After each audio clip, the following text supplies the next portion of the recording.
मेरे सभी आदरणीय शिक्षक शिक्षिकाओं और शिक्षा जगत से जुड़े हुए मेरे सभी साथियों का और प्रिय छात्रों का मैं मेरे YouTube चैनल पवन द्विवेदी इजी फिजिक्स में सादर अभिवादन करता हूं।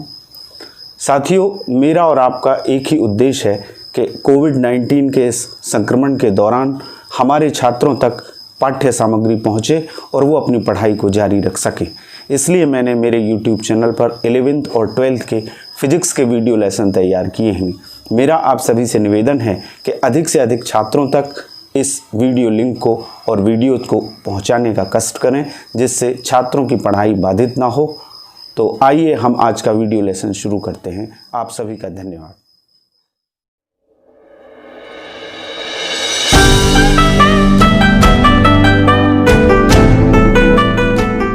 आज हम शुरू कर रहे हैं पार्ट 6 हमारी यूनिट 3 का।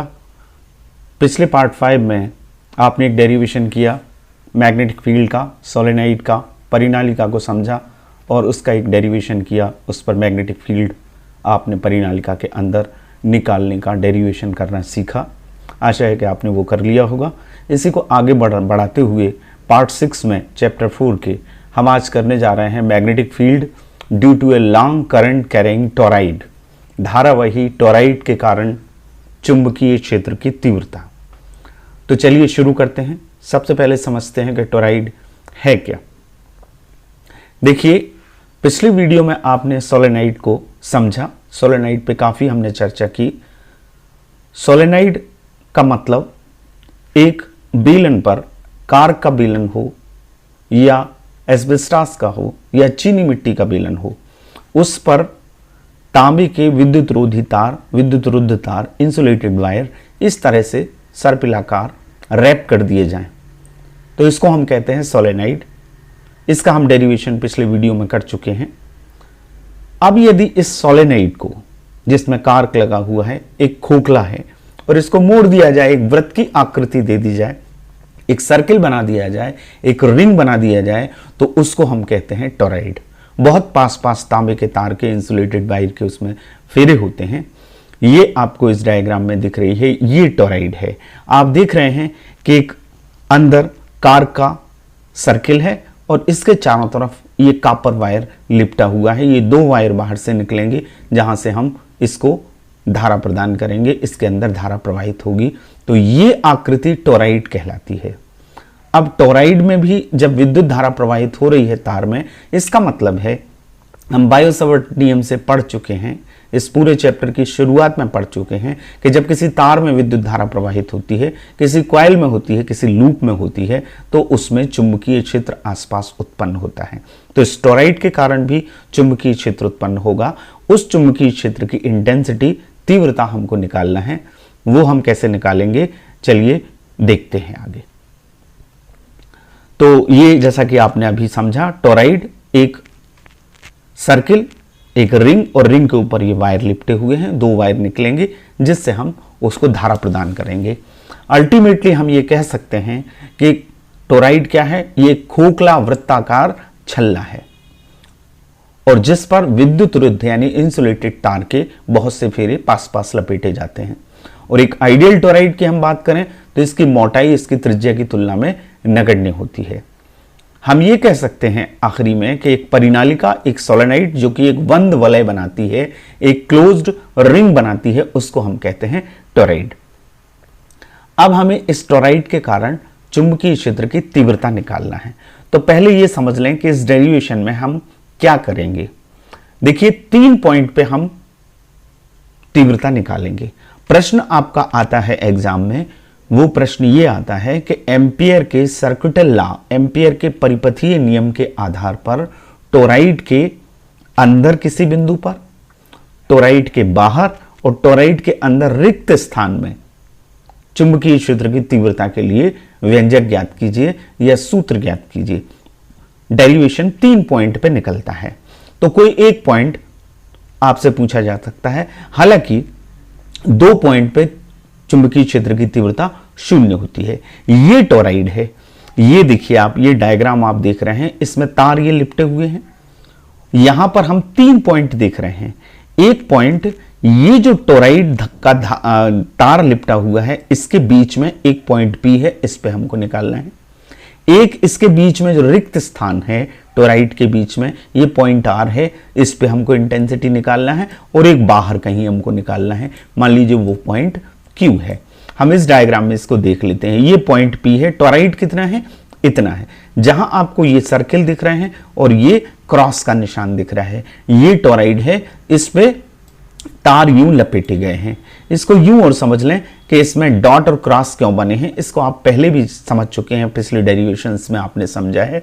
इस क्रॉस का मतलब है धारा इससे अंदर जा रही है, अंदर प्रवेश कर रही है। और ये डॉट इसलिए लगा है कि ये तार जब घूम के आएगा तो धारा यहां से बाहर निकलेगी। तो यहां से चूंकि करंट बाहर निकल रहा है, इसलिए यहां डॉट्स लगे हुए हैं। और यहां पर क्रॉस इसलिए हैं कि धारा यहां से अंदर प्रवेश कर रही है। तो हमारे पास 3 पॉइंट हैं। एक पॉइंट ये एक है जो कि P बिंदु है, टोराइड के अंदर का ये रिक्त स्थान है। ये एक दूसरा पॉइंट है, ये टोराइड के अंदर है, यहां पे इसे S से दर्शाया गया है। और ये टोराइड के बाहर का पॉइंट है Q। इन तीनों पॉइंट पर हम इंटेंसिटी निकालेंगे। चलिए आगे देखते हैं। आप एक और डायग्राम से इसको समझ सकते हैं। तो एक बात मेरी सुन लीजिए फिर से कि टोराइड के अंदर पर एक बिंदु P है, जिस पर हम चुंबकीय क्षेत्र की तीव्रता निकालेंगे। यह सबसे महत्वपूर्ण है, यही मेन डेरिवेशन है। इसे हमें करना पड़ेगा। बाकी 2 से 0 आती है। तो ये जो आपको रिक्त स्थान दिख रहा है टोराइड के अंदर, ये जो वायर लिपटे हुए हैं, यहां पर किसी बिंदु पर हमें तीव्रता निकालनी है, वो पॉइंट हम P मानेंगे। दूसरा, हमको इस रिक्त स्थान में ये जो बीच वाला रिक्त स्थान है, उस R पर इंटेंसिटी निकालनी है। और तीसरा, हमें इस टोराइड के बाहर किसी भी बिंदु Q पर इंटेंसिटी निकालनी है। तो हम 3 बिंदुओं पे आज चर्चा करेंगे। टोराइड आप समझ ही गए, एक रिंग है जिस पे वायर लिपटे हुए हैं, रैप किया गया है वायर को, और 2 वायर ये बाहर निकले हुए हैं। यहां से हमने रैप करना शुरू किया और यहां पे लाए और यहां से इसको बाहर निकाल दिया। करंट फ्लो होगा, यहां से हम इसको करंट देंगे और यहां से जाएगा और यहां से बाहर निकल जाएगा। इसका मतलब यह है कि इस सिरे से यहां से अंदर करंट जा रहा है और यहां से करंट बाहर निकल रहा है, इसलिए डॉट और क्रॉस की कॉन्सेप्ट उस डायग्राम में बनी हुई है। ये एक्चुअली में ये डायग्राम है। इस तरह से हम आगे इसको देखेंगे। ये यहां पर हम एक एम्पियर लूप की कल्पना करेंगे। तो चलिए देखते हैं। डेरिवेशन यहां से शुरू होगा। पहले आपने टोराइड को समझ लिया, तो ये हमारा डायग्राम है। ये डायग्राम आपको डेरिवेशन में बनाना पड़ेगा। ये टोराइड है जिसमें डॉट्स बने हुए हैं और ये क्रॉस बने हुए हैं। एक्चुअली में टोराइड ये है, यहाँ पे ये तार लिपटे हुए हैं। हमने सुविधा के लिए इस तरह का चित्र बना लिया है। हमारा पॉइंट्स पहला ये है, टोराइड के अंदर ही पॉइंट P। इस पर हमने क्या किया, ये मान लीजिए टोराइड है। टोराइड की एकांक लंबाई में फेरों की संख्या N है। एकांक लंबाई में, एक लंबाई में, यानी टोटल जो फेरों की संख्या होगी वो कैपिटल N होगी। और इसकी लेंथ जब हम निकालेंगे तो वो लेंथ होती है 2 पाई r। 2 पाई r सर्कल की सरकमफ्रेंस होती है, परिधि होती है। तो हमने मान लिया N है एकांक लंबाई में, और इसमें बहने वाली धारा क्या है, I है। इसके केंद्र O से स्मॉल r दूरी पर टोराइड के अंदर P है। सबसे पहले हम इस पॉइंट पर निकाल रहे हैं जो टोराइड के अंदर है, जिस पर हमें चुंबकीय क्षेत्र की तीव्रता निकालनी है। अब एम्पियर का सर्कुलर लॉ जहां भी हम यूज करते हैं, पिछले डेरिवेशन में आपने देखा है, तो हमको एक लूप बनाना पड़ता है। हमने सोलेनोइड में एक आयत बनाया था और उस P पॉइंट को लेते हुए एक आयताकार लूप की कल्पना की थी और 4 हिस्सों में उसको बांट के उसका इंटीग्रेशन किया था। तो यहां ये पॉइंट P है। P से गुजरते हुए हम एक एम्पियर लूप की कल्पना करते हैं, यानी एक वृत्त बनाते हैं, और वो वृत्त क्या कहलाता है, एम्पियर लूप कहलाता है। इस लूप पे जो इंटेंसिटी होगी मैग्नेटिक फील्ड की, वेक्टर B, और यहां पर जो अल्पांश है वेक्टर dl, उसका डायरेक्शन एक ही होगा। वो एक दूसरे के समानांतर हैं, तो डायरेक्शन क्या है, एक ही है। तो इसका मतलब है थीटा की वैल्यू वहां पर क्या है, 0 है। तो फिर हम इसका vector B dot vector dl निकालें। Integration of vector B dot vector dl A dot B, vector A dot vector B की वैल्यू होती है AB cos थीटा पिछले कई डेरिवेशंस में हम कर चुके हैं, लूप के कर चुके हैं, सोलेनाइड का कर चुके हैं, और ये चूंकि समानांतर है वेक्टर बी और वेक्टर डीएल, ध्यान रखिए ये बीच में है बिंदु, यही मेन डेरिवेशन है। तो बी डी एल कॉस 0 आया, कॉस 0 की वैल्यू 1 होती है, तो हमारे पास आ गया ये b dot D L equals to, B को हमने बाहर ले लिया, इंटीग्रेशन डीएल, डीएल यानी पूरी अब हमको लेंथ निकालना है, लेंथ का सम करना है। अब ये हमने रेडियस ली है इस पॉइंट से, जो सर्किल बनाया है इस पॉइंट पी को घेरते हुए जो सर्किल है, इससे होकर जो जाता है वो रेडियस कितनी है, आर है। तो वृत्त की परिधि क्या होगी, 2 पाई आर। तो यहां समीकरण 1 में इंटीग्रेशन डीएल की वैल्यू क्या हो जाएगी, 2 पाई आर। तो हमारे पास vector B dot vector DL equals to आएगा बी डॉट 2 पाई आर। ये हमारा इक्वेशन 2 हो गया। अब ये तो हमारे कैलकुलेशन से हमने निकाल लिया, vector B dot vector DL का मान देखिए, समाकलन ये निकल आया। अब एम्पियर का सर्कुलर लॉ क्या कहता है कि vector B dot vector DL equals to mu naught into इस आर त्रिज्या के वृत्त से घिरी हुई कुल धारा, म्यू नॉट आई। ये आप याद रखिए, बहुत इंपॉर्टेंट डेरिवेशन है एम्पियर सर्कुलर लॉ, जो हम इसके पार्ट 1 में, पार्ट 2 में हमने वीडियो लेक्चर के पार्ट 2 में हमने किया है। उस वीडियो को जरूर देखिए, आई बटन पर क्लिक करके आपको लिंक मिल जाएगी, वहां से आप जरूर देखिए। तो म्यू नॉट आई होता है, आई वहां पर क्या है, उस एम्पियर लूप के अंदर घिरी हुई धारा, तो आर त्रिज्या के वृत्त से घिरी हुई कुल धारा। तो अब हम इसको आगे करते हैं, तो क्या निकालेंगे, ये इक्वेशन 2 आ गया। अब हमें करंट निकालना है इस आर त्रिज्या से, तो कैसे निकलेगी, हमने ये कहा कि आई धारा इसमें बह रही है, तो म्यू नॉट इंटू कितने फेरे हैं उसमें बहने वाली धारा का गुणा पर करना पड़ेगा, तब कुल धारा आएगी। एक फेरे में आई धारा बह रही है, तो एन इंटू कुल फेरों की संख्या कैसे निकलेगी, नंबर ऑफ टर्न्स कितने हैं, एन है, और 2 पाई आर इसकी सरकमफ्रेंस है, परिधि है, तो कुल फेरे कितने हो जाएंगे, एन इंटू 2 पाई आर और इंटू आई। तो ये हमारा इक्वेशन आया mu naught N 2 pi R into I. ये क्या निकली है, कुल फेरों की संख्या, 2 पाई एन आर होती है, 2 पाई आर परिधि और एन फेरों की संख्या है एकांक लंबाई में, इसलिए पूरी लंबाई क्या हुई, 2 पाई आर, तो एन इंटू 2 पाई आर। ये इक्वेशन हमारा क्या आ गया, 3 आ गया। अब हम इक्वेशन 2 और 3 को बराबर कर देंगे, ये हमने हमारे कैलकुलेशन से निकाला था, ये एम्पियर सर्कुलर लॉ से निकाला। तो क्या आ गया, b into 2 pi R equals to mu naught N 2 pi R I. अब क्या करेंगे, अब सिंपल सी बात है, 2 पाई आर से 2 पाई आर को हम क्या कर देंगे, कैंसिल कर देंगे, तो हमारे पास आएगा b equals to mu naught N I. ये हमारा डेरिवेशन आ गया। ध्यान रखिए, मैं बार बार कह रहा हूं, ये स्मॉल n एकांक लंबाई में फेरों की संख्या है। अब यही डेरिवेशन दूसरे तरीके से पूरी लंबाई के लिए लिखा जा सकता है। वो कैसे लिखा जा सकता है, हम ये मान लेते हैं कि टोराइड की प्रति एकांक लंबाई में हमने जो माना है वो फेरों की संख्या क्या है, n है। यदि लंबाई क्या है, l है, तो कुल फेरों की संख्या क्या होगी, n इंटू एल। तो n इक्वल्स टू क्या आएगा, n upon L. Small l यहां पर जो पूरे एम्पियर लूप की परिधि है वो होगा। हम ये मान लेते हैं कि माध्य त्रिज्या टोराइड की पूरी एवरेज जो रेडियस है वो कितनी है, कैपिटल आर है। तो एल की वैल्यू यहां क्या आएगी, 2 पाई कैपिटल आर। तो यहां पर कैपिटल एन, स्मॉल एन की वैल्यू होगी capital N upon 2 pi R. तो यहां हम स्मॉल एन की जगह ये वैल्यू रख देंगे, तो N upon 2 pi capital R, mu naught N I upon 2 pi R, जिसमें ये जो कैपिटल आर है ये माध्य त्रिज्या है, एवरेज रेडियस है, और ये दोनों डेरिवेशन इसी के हैं। इस प्रकार से लिखेंगे तो ये एकांक लंबाई में फेरों की संख्या है, और यदि capital N upon 2 pi R लिखेंगे तो ये कुल फेरों की संख्या है टोराइड में, जिसमें आर उसकी माध्य त्रिज्या है।